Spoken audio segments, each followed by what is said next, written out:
মাজারের ভিতরে যে আপনারা গাঁজা খাচ্ছেন, মাজারের ভিতরে যে নারী পুরুষ অবাধে নাচ গান করতেছে, মাজারের ভিতরে যে ওরসের নামে বেহায়াপনা চলছে, আপনি কোরআন শরীফের এখানে কি বলেছে দেখেন, হাদিসে কি বলেছে দেখেন।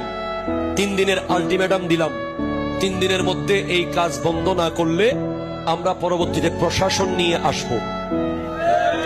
কথা কোন ঠিক কিনা? প্রশাসন নিয়ে আসার পরে যদি বন্ধ না করেন, আমরা আপনাদেরকে উৎখাত করতে বাধ্য হব। এটা হলো প্রক্রিয়া। এখন আপনি হঠাৎ করে লাঠি সুটা লইয়া ওরে মাজারের দেয়াল, মাজারের পিলার, মাজারের জালি, মাজারের বাউন্ডারি ওয়াল, এগুলো তো গাঁজা খাই নাই। এগুলো গাঁজা খাইছে, এগুলো নাচ গান করছে, এগুলো সিজদা করছে। তা আপনি যদি আমার বাড়ির পিলারে আঘাত দেন, আমার ঘরের পিলার ভেঙে দেন, আমার কষ্ট হবে না? তো মাজারওয়ালার পিলার যে ভাঙতেছেন, মাজারওয়ালারও কষ্ট হয়।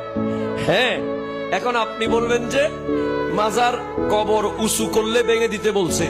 আপনার সাথে আমার চ্যালেঞ্জ, আমার নবী উঁচু কবর ভাঙতে বলছে মুসলমানের না, ইহুদিদের।